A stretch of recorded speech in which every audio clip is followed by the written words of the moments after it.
Kita ke informasi lainnya, pemirsa. Seorang ibu berboncengan motor dengan dua anaknya menjadi korban tabrak lari ojek online di Kedoya, Kebonjeruk, Jakarta Barat. Ketiga korban terpental dari motor hingga menangis histeris.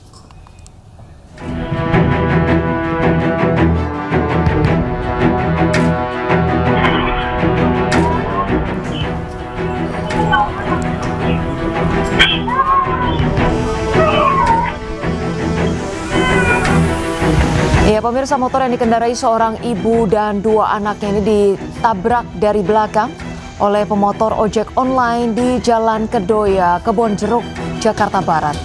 Ketiga korban terjatuh dari motor hingga terluka dan balita menangis histeris. Sementara pelaku ojek online kabur.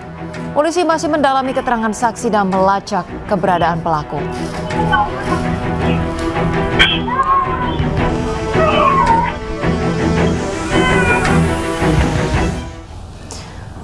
Pemirsa, memanfaatkan momen perayaan kemerdekaan, oknum emak-emak melakukan pungutan liar kepada pelaku usaha di Surabaya.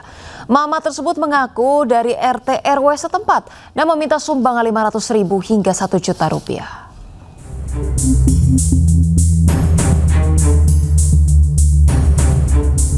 Inilah video permintaan sumbangan dengan modus untuk acara Agustusan pada pelaku usaha di Jalan Gemblongan, Surabaya yang viral di media sosial.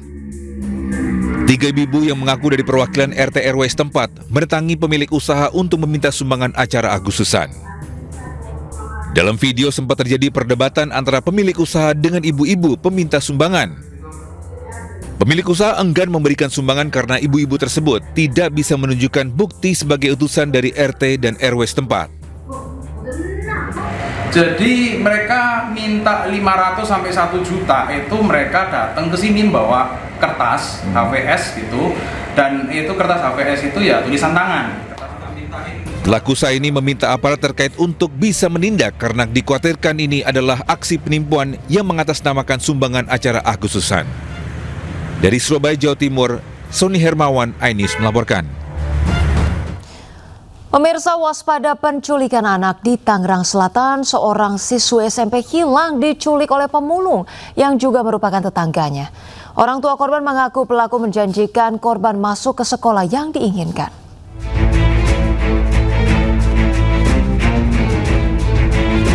Rosipa Nur Halimah, remaja putri berusia 13 tahun ini hingga kini belum diketahui kabar dan keberadaannya.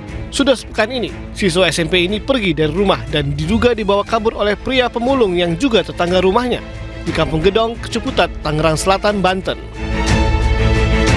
Sebelum menghilang bersama korban, keluarga sempat diimingi pelaku dengan membantu proses masuk sekolah. Namun saat ditinggal orang tua memulung, korban dan pelaku sudah tidak ada di rumah. Ya, saya harapin sih pulang dengan selamat dah. Gak bisa saya didikan langsung.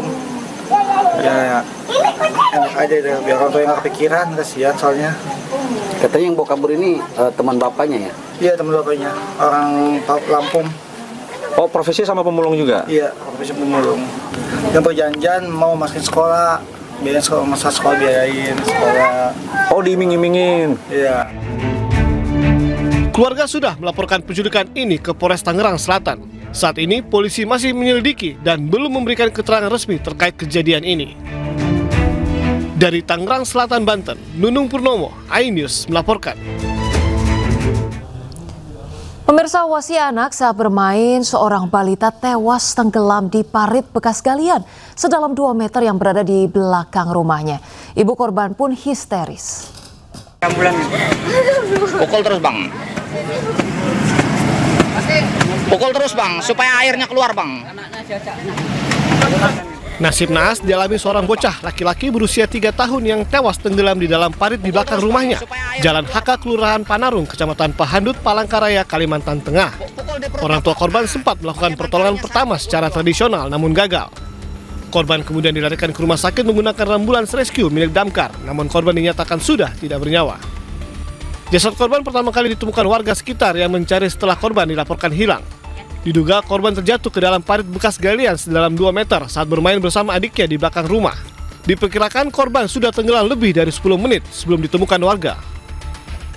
Dia jatuh di galian bekas ekskavator di belakang rumah ini. dengan kedalaman 2 meter. Anak itu masih kecil, laki-laki. Jadi diketemukan di situ, sudah dilakukan dipukul dengan bantal dengan syarat tradisional, juga tidak keluar air dan tidak keluar darah.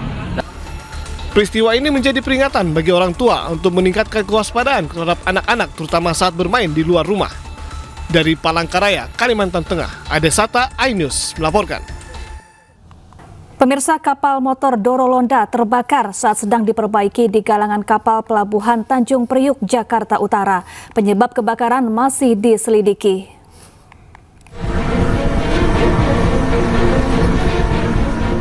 Kepulan asap terlihat dari kapal motor Dorolonda yang terbakar di galangan kapal kawasan Tanjung Priuk, Jakarta Utara, Senin siang.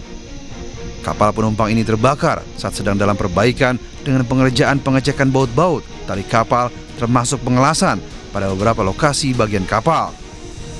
Petugas suku dinas pemadam kebakaran dan penyelamatan Jakarta Utara yang tiba di lokasi langsung melakukan pemadaman api. Kebakaran terjadi saat para pekerja sedang istirahat dan tiba-tiba api muncul dari dek 5 atau dek 6 kapal. Api dapat dipadamkan setelah petugas pemadam kebakaran menerjunkan 7 unit mobil pemadam.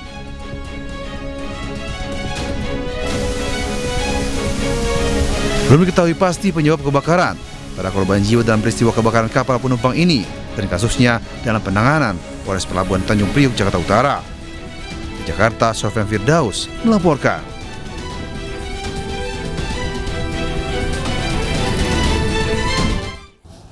Terima kasih Anda masih bersama kami di iNews yang pemirsa kerap dilompati oleh pengguna KRL. Pagar pembatas stasiun Cikini ditinggikan menjadi 1,7 meter.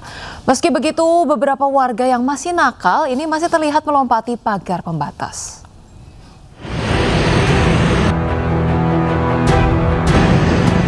Sejumlah pejalan kaki dan pengguna KRL di stasiun Cikini, Jakarta Pusat masih nekat melompati pagar untuk masuk dan keluar area stasiun. Meskipun sudah ada larangan untuk tidak melompati pagar pembatas. Pihak KAI menertibkan akses keluar masuk penumpang di stasiun Cikini. Pagar pembatas kini akan dibuat lebih tinggi, yang semula 1 meter kini akan ditinggikan menjadi 1,7 meter. Proses peninggian pagar masih berlangsung. Pagar baru terpasang 35 gawang atau sekitar 70 meter. Perbaikan ini diharapkan dapat mengurangi kebiasaan warga yang memanjat pagar demi mengambil jalan pintas. Berdasarkan data, volume pengguna KRL di stasiun Cikini mencapai 25.000 hingga 30.000 orang per hari pada hari kerja, serta 11.000 sampai 15.000 orang per hari di akhir pekan. Dari Jakarta, Hadisti Arifah, Ahmad Putra, iNews melaporkan. Dan pemirsa, untuk mengetahui seperti apa kondisi pagar stasiun Cikini, kita sudah terhubung dengan rekan Hadisti Arifah di stasiun Cikini, Jakarta. Baik, Hadisti, dapat dijelaskan bagaimana situasi terkini di sana sejauh ini, pemasangan ataupun peninggian pagar itu seperti apa dan kemudian bagaimana reaksi warga? Selamat siang, Ocha dan juga pemirsa, terkait KAI yang melakukan kebijakan peninggian pagar pembatas di depan area stasiun Cikini hingga saat ini masih terus dilakukan. Nah, untuk area di depan Cikini ini memiliki luas secara keseluruhan 240 meter dan hingga saat ini proses peninggian pagar atau pagar yang dipasang dengan ketinggian mencapai 1,7 meter ini baru sekitar 35 gawang atau sepanjang 70 meter. Nah, saya akan menunjukkan kepada Anda, Ocha dan juga pemirsa, bagaimana perbandingan pagar yang ketinggiannya sebelum mencapai 1,7 meter ini berada di ketinggian 1 meter, di mana dengan ketinggian 1 meter ini masih mudah untuk dilompati pengguna KRL atau pejalan kaki sekitar stasiun Cikini ini untuk mereka mencari jalan pintas keluar masuk ke area stasiun Cikini ini. Kemudian untuk pagar yang ditambah untuk proses peninggiannya ini ada ketinggiannya totalnya ada 1,7 meter. Ini bisa dilihat Ocha dan juga pemirsa perbandingannya di sini, dan hingga saat ini, hingga siang ini kami juga masih melihat proses pengerjaan ini masih terus dilakukan oleh sejumlah pekerja, mulai tadi mengelas, kemudian juga mengecat pagar tambahan ini. Namun meski begitu kami juga masih mendapati warga yang nakal ya, ini masih memaksa atau nekat melompati pagar ini karena memang masih sekitar 70 meter ini yang ditinggikan, artinya ini di sisi paling kiri dan juga sisi kanan atau sisi utara dan juga selatan ini ketinggiannya masih di 1 meter, sehingga pada kedua sisi ini masih banyak pengguna KRL tadi yang melompati pagar ini untuk mereka menuju ke tempat tujuan mereka atau ke tempat mereka. Ocha. Iya baik, terima kasih Adisti Arifa melaporkan langsung dari Stasiun Cikini, Jakarta. Selamat bertugas kembali Adisti. Pemirsa, media sosial tengah ramai membahas kehadiran trailer film animasi Merah Putih One for All. Film yang rencananya tayang pada tanggal 14 Agustus banyak mendapatkan respon dari netizen karena kualitasnya dianggap jauh dari animasi-animasi buatan Indonesia.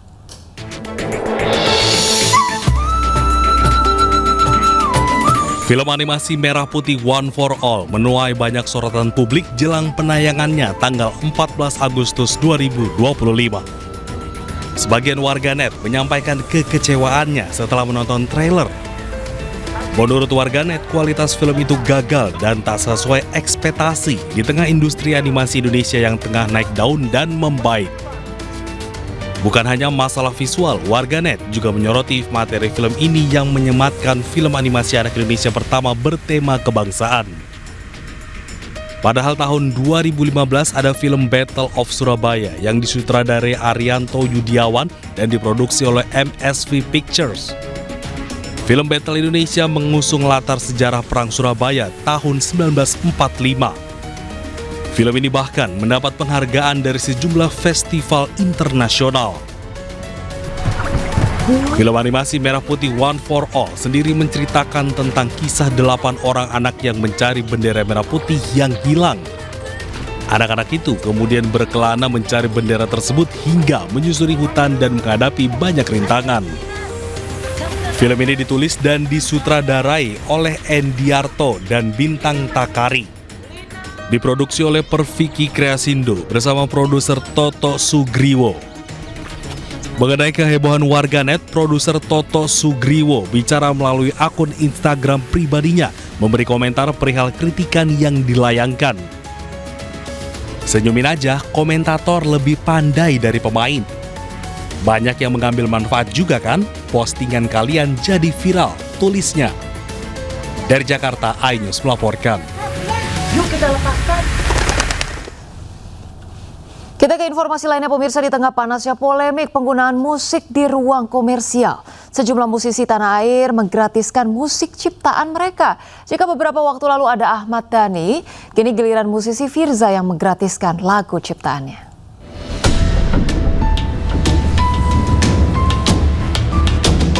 Polemik royalti musik di ruang publik komersial masih bergulir. Para pelaku usaha wajib membayar royalti kepada pencipta dan pemilik hak terkait. Beberapa waktu lalu Ahmad Dhani melalui Instagram pribadinya menyatakan menggratiskan penggunaan lagu-lagu Dewa 19 bagi para pemilik kafe dan restoran. Ia bahkan membuka jalur komunikasi langsung melalui pesan pribadi di media sosialnya. Menyusul seniornya, musisi Firza juga mengizinkan semua kafe, hotel, pusat perbelanjaan di seluruh Indonesia untuk memutar lagu ciptaannya secara gratis.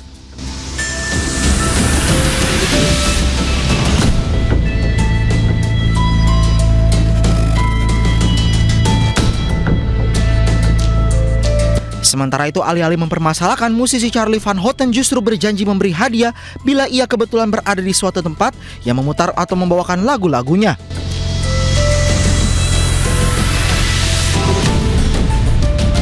Sebelumnya, Menteri Hukum RI Supratman Andi Aktas berkata, pelaku usaha yang memutar musik lokal dan luar negeri di ruang komersial wajib membayar royalti. Ruang komersial yang dimaksud diantaranya restoran, kafe, toko, pusat kebugaran, dan hotel. Tim Liputan iNews melaporkan.